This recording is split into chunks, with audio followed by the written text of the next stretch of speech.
വീട് കൊള്ളാലോടി. ഇതെനിക്ക്, അതും എനിക്ക്. അയ്യടാ, ആദ്യത്തെ നീ എടുത്തോ, ഇതെനിക്ക്. പൊക്കം കൊണ്ട് കറക്റ്റാ. താഴെയോ മോളിലോ? അത് സൂര്യ വന്നാലേ അറിയൂ. നമ്പർ കൂടുതലുണ്ടെന്നാ തോന്നണേ. ഓരോരുത്തർ 2 വെച്ച് ഹാൻഡിൽ ചെയ്യേണ്ടി വരും. അളിയാ 3 വരെ ഞാൻ ഹാൻഡിൽ ചെയ്യാം. അപ്പൊ ഇരിക്കൂ.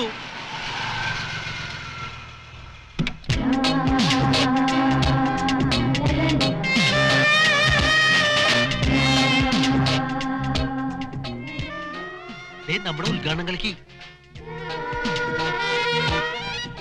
എങ്ങനെയുണ്ട് നമ്മുടെ ഹൈഡ് ഔട്ട്? മാത്രമാണെന്ന് പറഞ്ഞപ്പോ ഹൗസ് ഓണർ ആദ്യം സമ്മതിച്ചേയില്ല. പിന്നെ ഒരു 25,000 ചെക്ക് അങ്ങ് വീശി. ഓക്കെ, ഇതാ താക്കോൽ. ഐശ്വര്യമായിട്ട് കേറിക്കോ. Come on. No admission for male pigs. ഒരു സൈൻ ബോർഡ് ഇവിടെ. പിന്നെ ദേ ഈ പോസ്റ്റർ ഇങ്ങനെ ഇവിടെ. Enter at your own risk. Okay?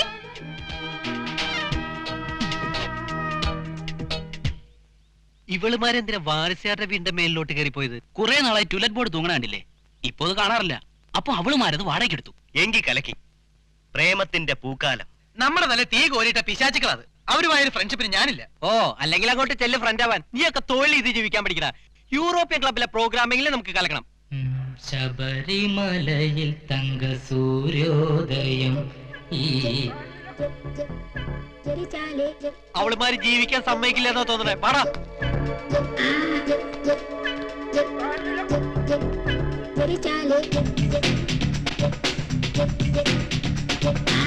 Hello. അതെ, അതിലത്തെ ആൾക്കാരുണ്ട്. അവർക്ക് സ്വസ്ഥമായിട്ട് ജീവിക്കണം. ആ ചിന്ത നിങ്ങൾക്ക് ഉണ്ടായിരുന്നെങ്കിൽ കിടന്ന് കൊലവിളി വിളിക്കില്ലല്ലോ. നിനക്കൊക്കെ അതേ അറിയൂ. ഞങ്ങൾ മ്യൂസിക് പ്രാക്ടീസ് ചെയ്യാ. മ്യൂസിക് ഞങ്ങൾ ഇന്നലെ കേട്ടതല്ലേ. ഇവര് മനസ്സിലായില്ലേടി? The new voice of fool. ഏയ് hello hello, please go out. ഇവിടെ ഞങ്ങൾ പെണ്ണുങ്ങൾ മാത്രമേ ഉള്ളൂ. ഞങ്ങൾ പൊക്കോളാം. അല്പം വോളിയം കുറച്ചാ മതി. ഇതേ ഞങ്ങളുടെ ഹോബിയാ. എങ്കിൽ ഗാനമേള ഞങ്ങളുടെ തൊഴിലാ. ആട്ടവും നിർത്ത്. ഞങ്ങൾ പ്രാക്ടീസ് ചെയ്തോട്ടെ. അതെ, പറഞ്ഞ വാടക കൊടുത്ത് എടുത്ത വീടാ ഇത്. ഇവിടെ ഞങ്ങൾ ആടും പാടും ചാടും ഓടും. നിങ്ങൾ ആരെ ചോദിക്കാൻ? അതെ, പണം കൂടുന്തോറും ഉടുപ്പിന്റെ ഇറക്കം കുറയോ? സൗകര്യം പോലെ കൂട്ടുകയും കുറയ്ക്കുകയും ചെയ്യും. Who are you to ask? ഏയ് വോളിയം കൂട്ടടി. പറഞ്ഞാ കേട്ടൂടെ? അതെ, ഞങ്ങൾ ജീവിക്കാൻ വേണ്ടി തുടങ്ങിയ ട്രൂപ്പാ. അതിന്റെ ഉദ്ഘാടനം തന്നെ കൊളമാക്കി ഭംഗിയാക്കി തന്നു. അത് പിന്നെ ഞങ്ങൾ അങ്ങ് ക്ഷമിച്ചു. ക്ഷമിക്കണമെന്ന് ഞങ്ങൾ പറഞ്ഞോ മിസ്റ്റർ? ഞങ്ങൾ ഉടക്കാൻ വന്നതല്ല. നാളെ യൂറോപ്യൻ ക്ലബിൽ ഒരു പ്രോഗ്രാം ഉണ്ട്. യൂറോപ്യൻ ക്ലബിലോ? കഷ്ടപ്പെട്ട് കാല് പിടിച്ചു കിട്ടിയ പ്രോഗ്രാമാ. ദയവേദി സഹായിക്കണം. ഞങ്ങളൊന്ന് പ്രാക്ടീസ് ചെയ്തോട്ടെ. നിങ്ങളുടെ കഴുതരാഗം കേട്ടിട്ടേ ഞങ്ങൾക്ക് പഠിക്കാനേ പറ്റണില്ല. കഴുതരാഗം കേട്ടിട്ട് പഠിക്കണ്ട, സ്വയം പാടിയാ മതി. താനേ വന്നോളും അലവലാദികൾ. ഇല്ലെങ്കിലോ? മറക്കേണ്ടതൊന്നും മറക്കാതെ ഫാഷന്റെ പേരും പറഞ്ഞ് നാടിന്റെ മാനം കെടുത്താൻ നടക്കുന്ന വർഗ്ഗങ്ങള്. അല്ല, ആരെ കൊതിപ്പിക്കാനാ ഈ ആനച്ചമയം? ഇത് കേരളാണ്. മുംബൈ സംസ്കാരവും ലിമിറ്റിന് മതി.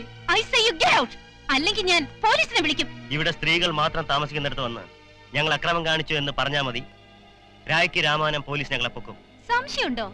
സൂര്യശങ്കർ വിളിച്ചു പറഞ്ഞാലേ ഒരു ബറ്റാലിയൻ പോലീസ് ഇപ്പൊ ഇവിടെ എത്തും. അപ്പൊ ഞങ്ങൾ തുറന്നങ്ങോട്ട് സമ്മതിക്കും. എന്തോന്ന്? നിങ്ങൾ 6 ഞങ്ങൾ മാറി മാറി പീഡിപ്പിച്ചു. പിന്നെ തിങ്കളാഴ്ച പീഡനം, ചൊവ്വാഴ്ച വാണിപോ, ബുധനാഴ്ച പീഡനം, വ്യാഴാഴ്ച വാണിപോ. പത്രക്കാർക്ക് ഒരു വാർത്തയും കിട്ടും, നിങ്ങൾക്ക് നല്ലൊരു പബ്ലിസിറ്റി ആവും. ഇത്രയും കൂടെ ഇറക്കം കുറച്ചാലേ പത്രം കൂടുതൽ ചിലവാകും ചെയ്യും. വെറുതെ ആണുങ്ങളോട് കളിക്കല്ലേ മോളെ, വിവരം അറിയും.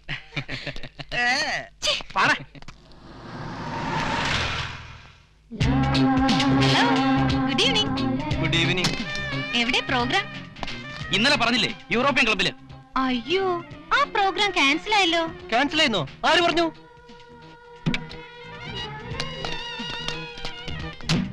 എന്റെ ഡാഡി പ്രസിഡന്റ് ആയുള്ള ക്ലബില് ഏത് ട്രൂപ്പ് പാടണമെന്ന് ഈ സൂര്യശങ്കർ തീരുമാനിക്കും. Crazy John from Bangalore is singing tonight. കേൾക്കണമെങ്കിൽ വന്നോളൂ, പാസ് തരാം. ഓക്കെ?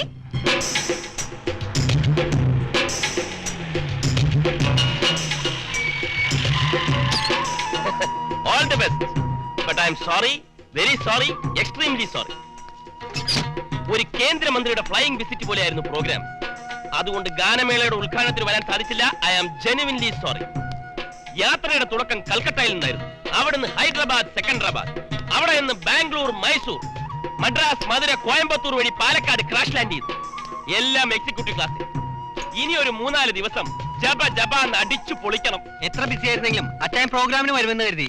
അതിനല്ലേ മോനെ അച്ചായൻ പല ടൈപ്പിൽ സോറി പറഞ്ഞത്. നല്ല ജീപ്പ്. പാട്ടും പാടി പി നടന്നാലൊന്നും കാശ് കൊടുത്ത് ഓട്ടോമൊബൈൽസ് വാങ്ങിക്കാൻ പറ്റില്ല നീയ. അധ്വാനിക്കണം, ചോര നീരാക്കണം, എല്ലുമുറിയെ പണിയെടുക്കണം. വെറുതെ പണിയെടുത്താ പോരാ, ബുദ്ധിപൂർവ്വം പണിയെടുക്കണം. എങ്കിൽ കാറും ജീപ്പും ഒക്കെ ജപ ജപാന്ന് വീട്ടിന്റെ മുറ്റത്ത് വരും. ഇവിടെ സംഗതി ആ കൊള. ഇനിയുള്ള കാലം വല്ല ഗോതമ്പുണ്ടിൽ നിന്ന് സെൻട്രൽ ജയിലിൽ കിടക്കേണ്ടി വരുന്ന തോന്നണേ. എന്തിന്? 10-16 വർഷം കഠിനയുടെ ഉറപ്പാ. നിങ്ങൾ ടെൻഷനാക്കാതെ കാര്യം പറയടേ. ഒരുത്തിയെ തട്ടണം. പ്രായം 18-19. കാണാൻ അടിപൊളിയാ. എന്നാ തട്ടണ്ടേ, കെട്ടാൻ നോക്ക്. അങ്ങനെയൊന്നും വീഴുന്ന സൈസ് അല്ല അവള്, ഏതോ കോടീശ്വരന്റെ വിത്താ. അപ്പൊ നമ്മുടെ ടൈപ്പ് തന്നെ. ഈ കോടീശ്വരൻ ഈ നാട്ടിലുള്ളതാണോ? അതെ. അയ്യോ, ഈ മഹേന്ദ്രജീപ്പ് അവളുടെ തന്തയുടേതായിരിക്കൂടെ? അപ്പത് കട്ടതാണോ? അല്ല, ഓസ്. ആ വർഷാപ്പുകാരൻ ചെല്ലപ്പ മേസ്ത്രിയുടെ കാരുണ്യം കൊണ്ട് അനിയ സീലോയും സുമോയും കോണ്ടസയും സെന്നും ഒക്കെ എടുത്ത് വിലസുന്നത്. മേസ്ത്രിക്ക് ഒരു പൈന്റ് വാങ്ങി കൊടുത്താ മതി, വല്ലവന്റെ വണ്ടി അത്യാവശ്യത്തിന് അച്ചായന് ഫ്രീ. ഇരിക്കാൻ വരട്ടെ. രൂപ 10,000 ജപ ജപാ നെണ്ണി വാങ്ങിച്ചല്ലോ. ഗാനമേള എവിടം വരെ ആയി? അച്ചായ, ഇനി ഉയർത്തെഴുന്നേൽക്കണമെങ്കിൽ അവളെ തട്ടണം. അങ്ങനെയാണെങ്കിൽ അവളെ തട്ടണം. ആമ്പിള്ളേരോട് കബഡി കളിച്ച് അവൾക്ക് ശീലമുണ്ടാവില്ല. അതാണ് ബാറ്ററി ഫുൾ ചാർജിൽ കിടക്കുന്നത്. റീചാർജ് ചെയ്താലും പ്രയോജനമില്ലാത്ത കണ്ടംപ്റ്റ് സ്റ്റേജിൽ ജപ ജപാന്ന് അവളെ എത്തിക്കാം. അത് ഈ വലിയ ചുങ്കത്തറയിൽ അച്ചായൻ ഏറ്റു. പക്ഷേ മണി പവറിനോട് മുട്ടി ജയിക്കാൻ മണിയായിട്ട് വേണം. ഒരട്ടിമറി. അട്ടിമറിയോ? യൂറോപ്യൻ ക്ലബിൽ ഇന്ന് നമ്മൾ പാടണം, ആടണം, ചാടണം. വിഐപിസിന്റെ റോയിൽ അവളുടെ തൊട്ടടുത്തായി VVIP ആയി ഈ വലിയ ചുങ്കത്തറയിൽ അച്ചായനും ഉണ്ടാവണം. അതെങ്ങനെ? അതല്ലേ പറഞ്ഞത്, മണി വേഴ്സസ് മണി. പണം വേണം. തട്ടിപ്പ് നടത്തി കഴിയുന്നവനെ വെട്ടിച്ച് കാശുണ്ടാക്കണം ഇൻ ഷോർട്ട് ടൈം. അങ്ങനെ ചാക്കിലാക്കി കാശൊപ്പിക്കാൻ പറ്റിയ ഇഡിയോട്ടിക് സമ്പന്നൻ, ജനസേവകൻ ആരുണ്ട്? ഒരു മുൻമന്ത്രി മതിയോ? ഓക്കെ, അയാൾ ആരാന്ന് പറയൂ. കോഴിത്തീറ്റ കേസിൽ മന്ത്രിസ്ഥാനം പോയ ഒരാളുണ്ട്, എഴുപുന്ന മത്തായി. അയാളുടെ വീക്ക് പോയിന്റ്?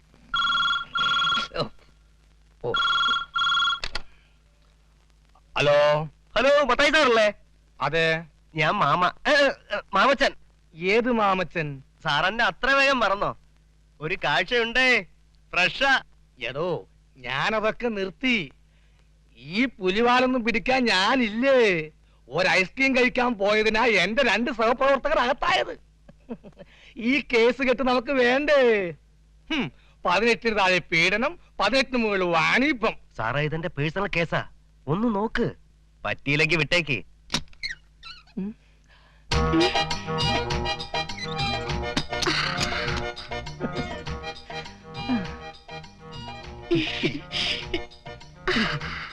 എന്താ നിന്റെ പേര്? ശ്രീദേവി. ആ പേര് ഇത്തിരി പെശകുള്ള പേരാണല്ലോ. സാറിന്റെ പേരെന്താ? അത് മനസ്സിലിരിക്കട്ടെ. എന്നിട്ട് വേണം പോലീസുകാരും പത്രക്കാരും ചോദിക്കുമ്പോ തത്ത പറയും പോലെ എന്റെ പേര് പ്രതികരണ ലിസ്റ്റിൽ ചേർക്കാൻ. എന്റെ പൊളിറ്റിക്കൽ ഇമേജ് കളയാൻ നോക്കല്ലേ മോളെ. ഇരി. അതെ, നിനക്ക് എത്ര വയസ്സായി? ഇതാ സാറേ SSLC ബുക്ക്. എനിക്ക് 18 തികഞ്ഞു.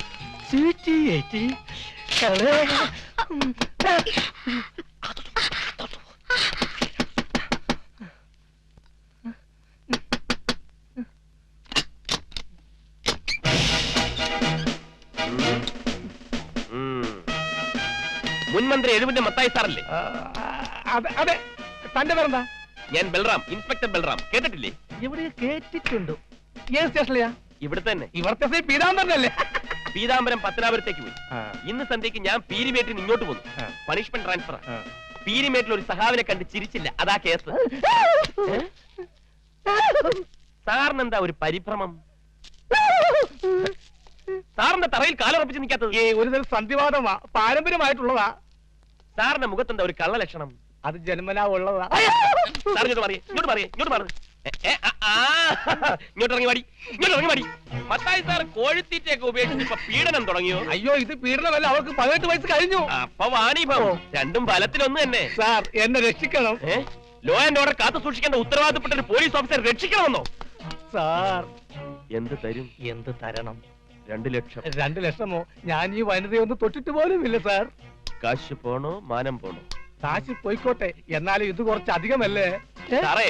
പോലീസുകാർക്ക് ഇപ്പൊ ദൈവം അറിഞ്ഞ ലോട്ടറിയാണ് ഈ പീഡനം. സർവീസിനിടയിൽ ഒരു പീഡനമോ വാണിഭമോ കിട്ടിയാലുണ്ടല്ലോ, ലൈഫ് ജോളി വൈഫ് ജോളി ജോളി. ഇതൊക്കെ വല്ലപ്പോഴേ കിട്ടൂ. കിട്ടുമ്പോ നമ്മുടെ ലക്ഷ്യം ലക്ഷങ്ങളായിരിക്കണം.